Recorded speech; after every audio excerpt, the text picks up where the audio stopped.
selamat datang di Sun Channel. Kali ini kita akan bahas film perang lagi yang berjudul Dunkirk yang diangkat dari kisah nyata.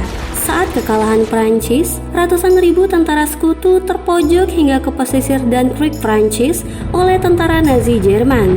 Perang ini dikenal dengan nama The Battle of Dunkirk yang terjadi pada Perang Dunia Kedua dengan rentan waktu dari 26 Mei hingga 4 Juni 1940. Seluruh inti dan otak Angkatan Darat Britania Raya terjebak di Dunkirk dan akan lenyap atau ditangkap oleh tentara Nazi. Jumlah tentara sekutu yang terpojok hampir mencapai 400.000 orang yang terdiri dari 4 negara berbeda, yaitu Britania, Belgia, Prancis, dan Belanda. Untuk menyelamatkan para tentara ini, sekutu membuat operasi penyelamatan yang diberi nama Operasi Dinamo. Operasi Dinamo adalah evakuasi penarikan pasukan terbesar dalam sejarah dunia. Film ini sendiri diambil dari 3 sudut pandang dan waktu yang berbeda, yaitu The Mall, suatu minggu sebelum evakuasi, The Sea, suatu hari sebelum evakuasi, dan The Air, suatu jam sebelum evakuasi. Ketiganya akan terhubung menjadi satu cerita utuh di pertengahan film. Jadi siapkan konsentrasi kamu ya. Inilah Dunkirk.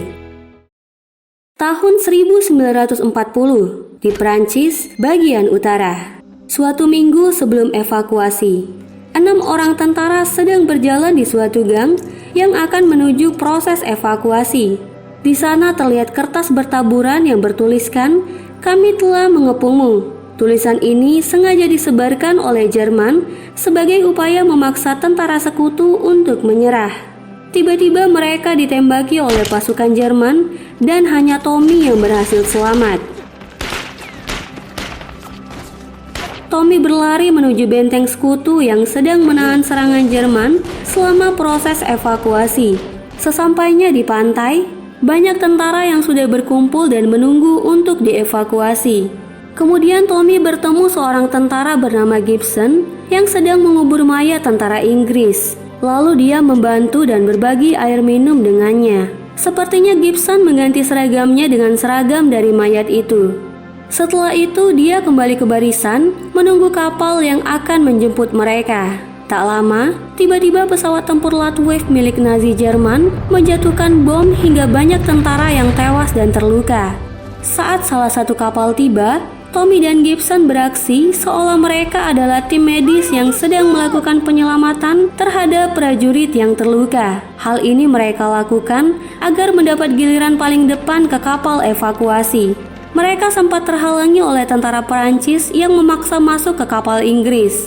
Namun salah satu tentara Inggris melarang tentara Perancis masuk karena Inggris dan Perancis memiliki kapal masing-masing untuk evakuasi. Sementara Tommy dan Gibson berhasil melewati pemeriksaan ini. Setibanya di kapal, mereka justru disuruh keluar karena muatan sudah penuh. Akhirnya mereka menyelinap ke bawah tanggul agar jika kapal berikutnya tiba, mereka bisa masuk terlebih dahulu. Sebelum kapal pertama berangkat, pesawat tempur Jerman kembali menjatuhi bom di dermaga. Kapal pertama pun hancur dan tenggelam. Para tentara yang selamat melompat ke laut. Tommy menyelamatkan salah satu dari mereka yang bernama Alex yang hampir terhimpit kapal yang akan tenggelam. Lagi-lagi mereka mencoba mengecoh. Mereka membasahi diri agar seakan bagian dari kelompok tentara dari kapal. Lalu Komandan Bolton menyuruh mereka naik dan akan mencarikan kapal penyelamat berikutnya. Akhirnya mereka pun menaiki kapal berikutnya yang tiba pada sore hari. Tommy dan Alex masuk ke dalam dek. Di sana mereka menikmati roti dan teh hangat yang telah disediakan bagi para tentara. Sementara Gibson memilih untuk tetap di luar dengan tubuh yang basah dan udara dingin. Tidak lama setelah kapal mulai meninggalkan pantai, salah satu torpedo dari kapal selam milik Nazi menghantam kapal itu hingga meledakkan lambung kapal. Para tentara yang di dalam dek kewalahan karena pintu tertutup dari luar. Untungnya Gibson yang berada di luar menyelamatkan mereka. Akhirnya mereka dapat keluar dari kapal yang tenggelam. Lalu Tommy dan Alex mencoba untuk menaiki skoci yang di dalamnya sudah ada Gibson. Salah satu tentara melarang mereka karena muatan sudah penuh. Saat skoci didayung menuju pantai, Gibson menarik mereka dengan sebuah tali. Kini mereka kembali lagi ke pantai Dunkirk. Setelah beberapa hari di pantai, pemandangan kelam yang menyayat hati pun terjadi. Mereka menyaksikan beberapa tentara yang nekat mencoba menyeberangi lautan dengan skoci dan gagal karena ombak besar. Bahkan ada tentara yang memilih untuk mengakhiri hidupnya ke tengah laut. Lalu Alex melihat sekelompok tentara Skotlandia menuju sebuah kapal yang terdampar. Mereka ikut bergabung memasuki kapal itu dan berharap menunggu laut pasang agar kapal bisa mengapung. Di sisi lain, para tentara membuat dermaga sederhana dari beberapa truk karena sepertinya pasang akan segera datang. Dermaga ini akan memudahkan mereka menaiki kapal yang tidak bisa berlabuh karena pantai Dunkirk sangat dangkal.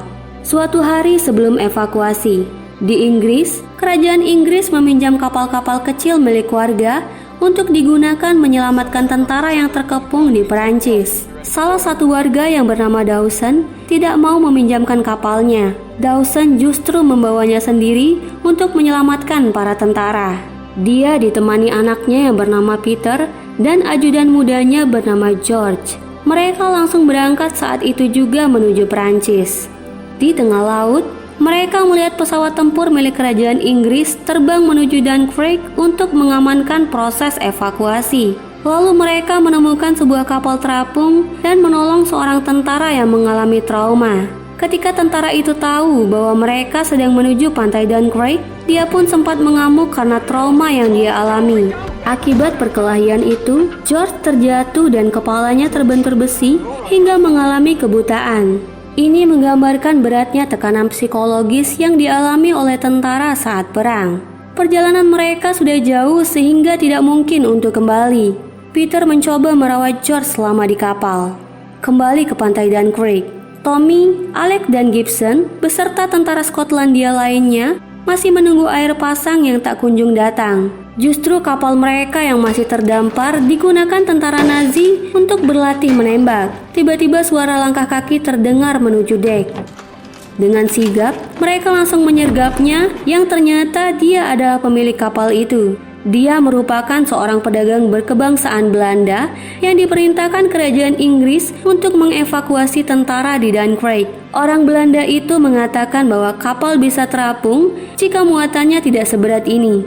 Lalu Alex menyuruh Gibson untuk keluar dari kapal karena dia yakin bahwa Gibson yang tidak pernah berbicara sepatah kata ini adalah mata-mata Nazi. Akhirnya Gibson pun mengaku. Gibson tidak mengerti bahasa Inggris sehingga dia selalu diam. Dia adalah tentara Perancis yang sengaja mengambil pakaian dari mayat tentara Inggris saat di pantai. Hal ini dia lakukan karena kapal penyelamat milik Perancis tak kunjung datang. Meski begitu, Inggris dan Perancis adalah sekutu. Sepertinya perkelahian mereka terdengar oleh musuh sehingga kapal itu ditembaki. Air pasang juga datang, tapi kapal mereka telah mengalami kebocoran yang cukup parah. Akhirnya mereka memutuskan untuk keluar dari kapal itu. Sayangnya Gibson tidak selamat karena tersangkut saat mencoba untuk keluar. Suatu jam sebelum evakuasi, 3 pesawat tempur milik Inggris akhirnya tiba di lautan Dunkirk. Pemimpin mereka menyarankan untuk menghemat bahan bakar semaksimal mungkin selama mengamankan proses evakuasi. Ferrier yang membawa salah satu pesawat Spitfire berhasil menjatuhkan salah satu pesawat Luftwaffe milik Nazi. Namun tiba-tiba pesawat Nazi lainnya menembaki Ferrier hingga mengalami kerusakan pada speedometer bahan bakarnya. Agar mengetahui sisa bahan bakar, Colin harus memberitahu sisa bahan bakar miliknya. Dengan begitu, Ferrier dapat menyesuaikan dan akan menanyakan setiap beberapa jam. Pemimpin penerbangan mereka juga telah terjatuh oleh serangan pesawat Nazi. Lalu Ferrier dan Colin berhasil menembak pesawat Nazi itu hingga terjatuh. Namun kali ini, Colin terkena tembakan hingga terpaksa mendarat darurat di tengah laut. Sebelum menjauh, Colin memberitahu bahwa sisa bahan bakar Ferrier sekitar 15 galon lagi. Ferrier pun mencatat jumlah itu dan mengejar pesawat tempur milik Nazi. Saat mendarat di lautan, pintu pesawat Colin macet dan tidak bisa dibuka. Colin mencoba memecahkan kaca namun gagal. Air mulai memasuki kokpit, pesawat segera tenggelam ke bawah laut. Di sini ketiga plot bergabung menjadi satu cerita yang utuh, yang mana tiba-tiba kaca terbentur oleh sesuatu. Dan ternyata itu adalah Peter dan ayahnya yang mengikutinya saat terjatuh. Ferrier masih berusaha mengejar pesawat Luftwaffe milik Nazi yang semakin mendekati kapal penyapu ranjau milik Inggris. Tommy, Alex, dan tentara Skotlandia yang berhasil dari tenggelamnya kapal berenang menuju kapal yang lebih besar. Namun Luftwaffe milik Nazi menjatuhi kapal besar dengan bom. Kapal pun mulai oleng. Minyak tumpah ke permukaan laut. Luftwaffe itu berbalik lagi ingin menyerang mereka. Ferrier yang mengejar langsung menembaki pesawat Nazi itu hingga terjatuh. Sayangnya pesawat Nazi itu jatuh ke tumpahan minyak kapal. Api pun langsung menyambar. Untungnya, Dawson datang menolong tentara yang berlumuran minyak ke kapalnya. Di dalam dek, Alex memberitahu Peter bahwa George telah meninggal. Setelah jatuhnya pesawat Luftwaffe milik Nazi, mereka terlihat bahagia karena sepertinya proses evakuasi telah aman. Kini pesawat Ferrier telah kehabisan bahan bakar. Mesin pesawat mendadak mati dan melayang-layang oleh angin pantai yang kencang. Ferrier sepertinya akan keluar dari pesawat dan terjun payung, tapi dia mengurungkan niatnya itu. Tiba-tiba, pesawat milik Jerman datang lagi. Suara Luftwaffe Nazi terdengar sangat mengerikan. Kapal milik Dawson bukanlah kapal perang. Namun Dawson mencoba memberi instruksi kepada anaknya untuk mengelak jika pesawat Nazi membidik mereka. Namun Luftwaffe hanya memberi tembakan kecil dan langsung melewati mereka. Sepertinya Luftwaffe itu lebih memilih untuk menyerang mangsa yang lebih besar, yaitu dermaga yang dipenuhi ratusan ribu tentara sekutu. Kini mereka semua telah pasrah. Tidak ada yang bisa dilakukan selain menunggu pesawat Nazi itu menghabisi mereka. Tiba-tiba terdengar suara tembakan, lalu Luftwaffe pun terjatuh ke laut. Ternyata Ferrier lah yang telah menembak Luftwaffe itu dengan pesawatnya yang melayang-layang. Para tentara pun bersorak-sorai atas keberhasilan Ferrier. Kini proses evakuasi berjalan dengan lancar tanpa ancaman. Kapal-kapal milik warga akhirnya tiba di Dunkirk dan mengangkut tentara ke Inggris. Tak terkecuali, kapal kecil beserta pemiliknya pun ada yang ikut serta dalam proses evakuasi ini. Setelah semua kapal telah berangkat, tiba-tiba salah seorang tentara terbangun dan melihat dermaga telah sepi. Sepertinya dia ketiduran saat evakuasi telah aman. Untungnya masih ada satu kapal kecil terakhir yang akan berangkat. Dia pun segera berlari untuk ikut. Kolonel Winnan pun ikut serta menaiki kapal evakuasi ini. Sementara Komandan Bolton memilih tetap tinggal untuk memimpin evakuasi tentara Perancis selanjutnya. Ferrier yang kehabisan bahan bakar terpaksa mendarat di wilayah musuh. Dia pun ditangkap tentara Nazi Jerman. Akhirnya para tentara tiba di Inggris. Mereka menaiki kereta untuk pulang. Saat pagi, mereka terbangun dari tidur. Alex meminta sebuah koran dari anak kecil yang sedang bermain. Tapi Alex tidak sanggup membaca koran yang membahas tragedi Dunkirk itu. Dia yakin bahwa warga akan meludahi mereka atas kekalahan yang terjadi di Dunkirk. Lalu Tommy mengambil dan membacakan koran itu.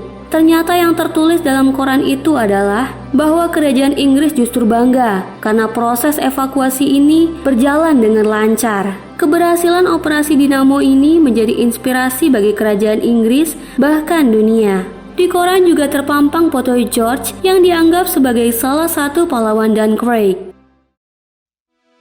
Penyelamatan ini sering disebut dengan keajaiban Dunkirk. Diperkirakan hanya sekitar 30.000 hingga 45.000 orang yang dapat dievakuasi. Namun berkat bantuan warga, sebanyak 330.000 pasukan berhasil dievakuasi. Keputusan untuk menarik mundur pasukan adalah pilihan tepat yang telah dibuat oleh sekutu. Untuk dapat bertahan hidup di tengah medan perang bukanlah hal yang mudah. Kemenangan tidak selalu diperoleh dari kekalahan musuh. Perjuangan untuk dapat bertahan hidup dan meminimalisir nyawa yang hilang sia-sia adalah pencapaian yang luar biasa. Tetap hadapi meski masalah itu terlihat sulit. Jika kamu tidak melakukannya, bagaimana kamu bisa tahu hasilnya? Jangan bosan melakukan hal baik. Saya Nana dan terima kasih sudah menonton. Bye-bye.